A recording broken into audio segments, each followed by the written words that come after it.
Welcome to Two Dudes Talking. I'm DJ Schroep. That's Dustin Ovitz. Whatever side I'm on today. Yeah, whatever side you're on in Zoom today. Nice. UFC 252. Yeah, get a pumped for three fights. I mean, it's one of them was the fight we've been talking about for a long time, but look, for me, there's only three fights that I'm interested in.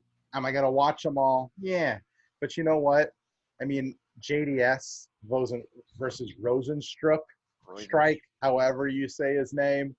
Rosenstruck coming off a 20-second loss against Bazookas, getting just demolished. JDS is a very old 36. He's only 36? Yeah, and he's had some battles and some wars. He prides himself of being kind of like a Rocky Balboa of the UFC. No, it's true. That's why he comes out to that Rocky music. I believe you. It's just funny. Kind of just thinks he's that guy, right? Like he thinks he's gonna just trade blows with you, and may the best man be left standing. But it's made him tremendously old, and I think he's not getting any better. Right? That's true. He's getting slower. He's getting older, and just this mileage is not good. I think Rosenstruck gets back into his winning ways. I mean, he's got tremendous power. Yeah, he does. But JDS can take a punch. But like I said, that mileage, the heavyweights I think only go to decision 25% of the time. So if you kind of calculate that. Someone's going night-night, and I'm going to guess it's JDS, round number 1. Really? Yeah, I think Rosenstruck he has to. I think he feels a little under pressure, but yeah, what do you think? I agree with you on the knockout, but I'm going to take it in round 2 for Rosenstruck or Strike. Sorry, if somebody knows how to pronounce his names, please. No one knows how to pronounce his name. Audio it and tell us, because I have no freaking clue. Yeah, so that's the heavyweights. That's a heavyweight teaser for the main event. But between that, there is the very, very interesting Sean O'Malley, who's he's phenomenal. He's taking on a guy named Marlon Vera, who in his last 5 or 6 losses, they've all gone to decision. But I don't think Vera beats Sean O'Malley. I think Sean O'Malley continues his winning ways. But Sean O'Malley is a very dangerous cat, very entertaining, got a lot of power. I see it with O'Malley knocking him out another round 1. Really? Yeah. All right. I'm going for a quick card that gets this card over by like 7 p.m. here. But we know that that's not going to happen, right? Because even Never. when these fights end in first-round decisions, you're just going to get a bunch of previews for the next fight because that's what the UFC does because they still follow those stupid pay-per-view rules. Which are so dumb. Yeah, which no one cares. Get it over for the East Coast. Get it over for the rest of the world. I mean, we benefit on the West Coast because it starts at 7, ends around 10. Yeah, it's great. For us. Yeah. Yeah, look, I'm taking Sean O'Malley too, but yeah. First round? He has looked really good in his last couple of fights, so. Yeah. Yeah, okay. I'll go with you. Why not? Yeah, why not? I just want here's the question. What color hair is he coming out with? Yeah. I'm gonna go blue. Just one color? Yeah, I think maybe some splattering of black in there. It's like a blue, like almost like a denim. Let's say denim. A denim? I'm gonna like go the hat here, yeah. I got you. I'm gonna go with Zubaz stripes, if you know what I mean. You know what I'm talking about. All right. If you don't know what I'm talking about, Google Zubaz. Google it.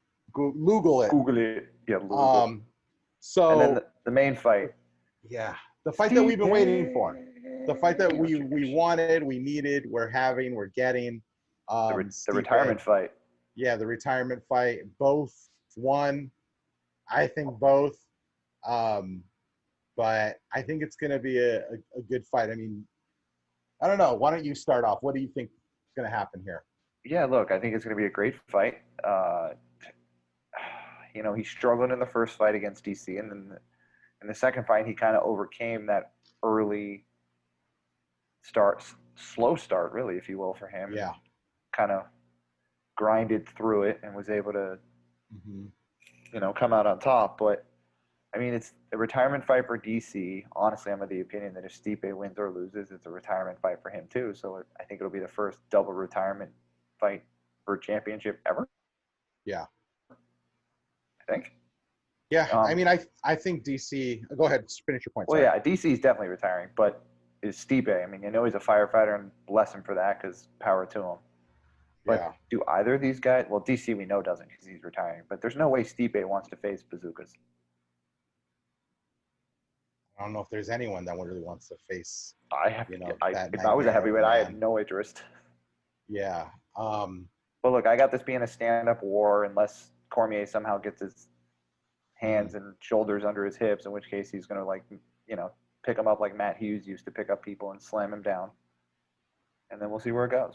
I want DC to win just because of all the crap he had to go through with, your boy Bones.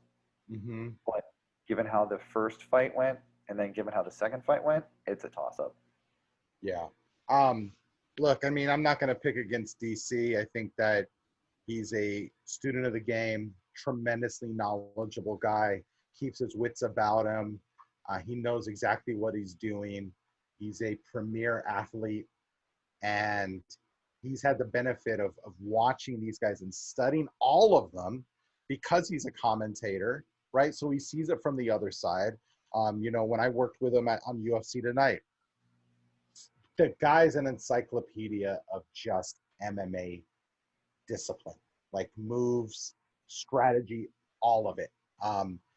I think he sticks to his game plan. I think he's going to get in tight. Stipe better be used to it because DC's going to be breathing heavy on him. He's going to put all his weight on him. And, yeah, he's going to take him down when the time comes. And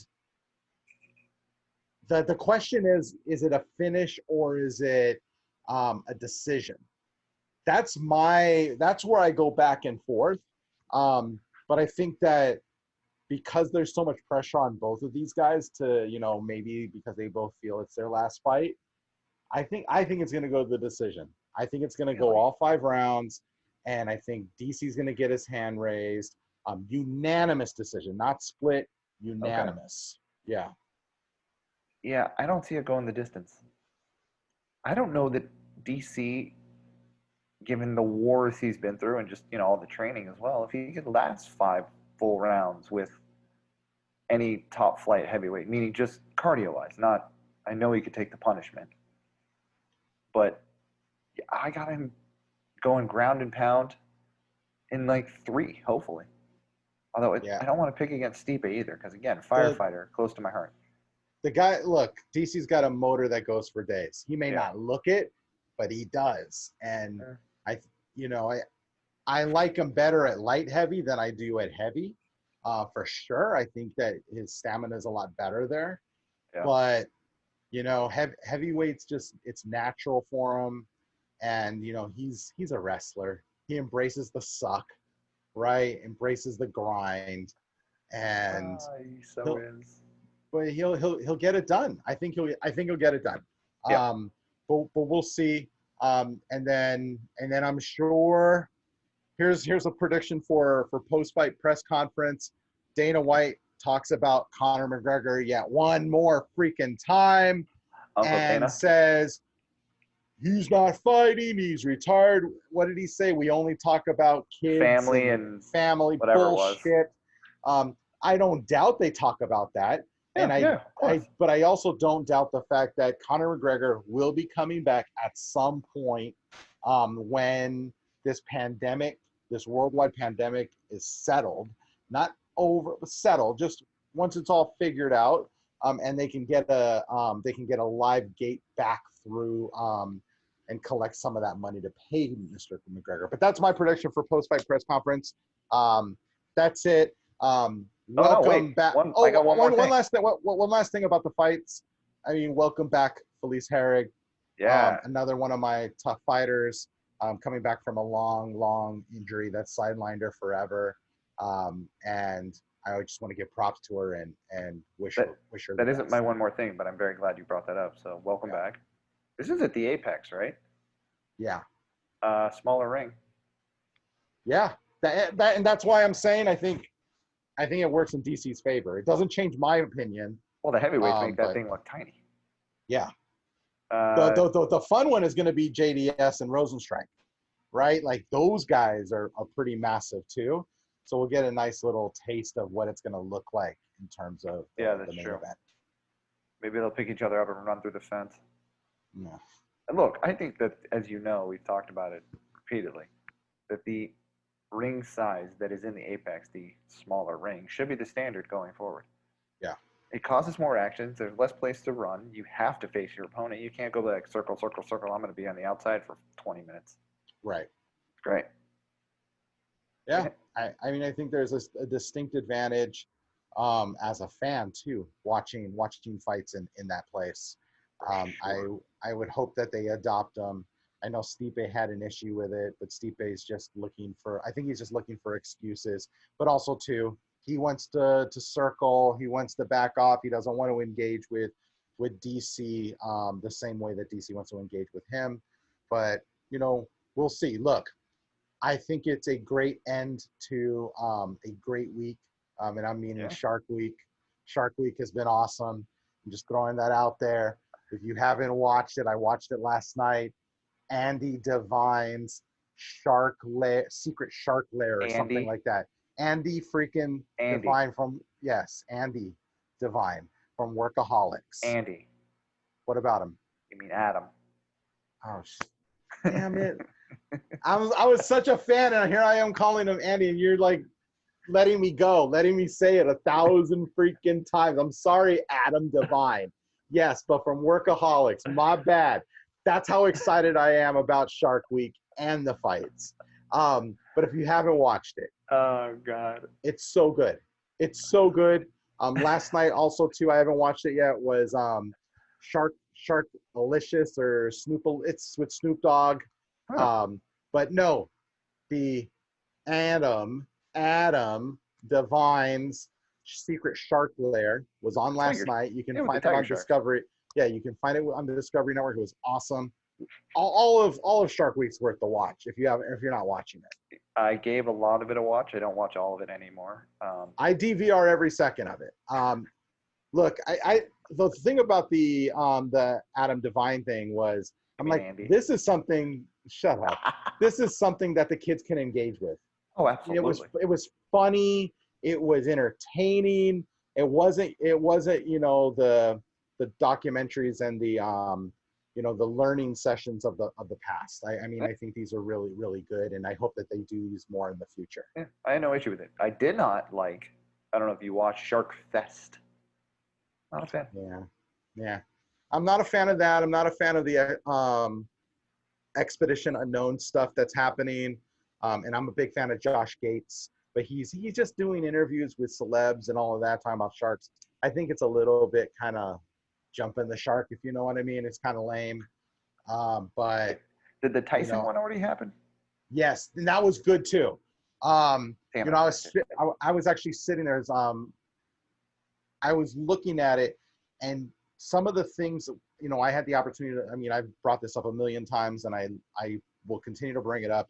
Traveled with Mike for 6 weeks when I was documenting his one-man tour for Fox Sports. That's cool. And the things that just his mannerisms and you could see the fear he had of the sharks.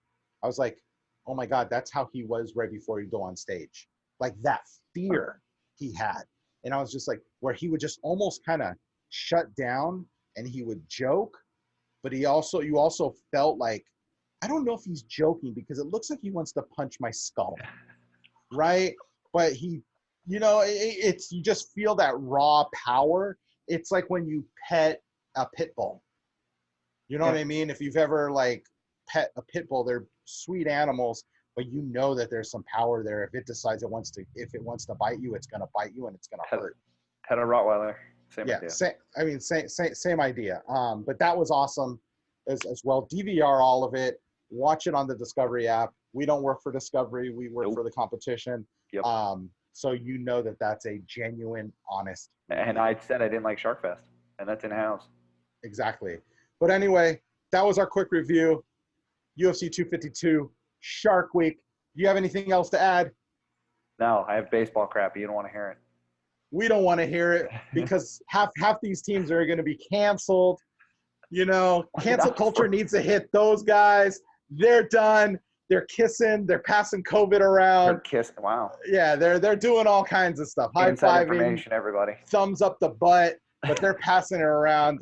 Anyway, I'm DJ Schroep. That's Dustin Ovitz. We will see you in a couple days. Subscribe. Watch us on YouTube, Facebook, Twitter, Instagram, Mixer. No, Mixer doesn't exist anymore. But all of them. MySpace. Let's do this. WhatsApp, Bumble, Tinder, all of it. Find us everywhere. Find us on what's the old people one? My Age or mygeneration.com. Oh yeah, Farmers. that one. Yeah, Farmers Only. Peace. We out.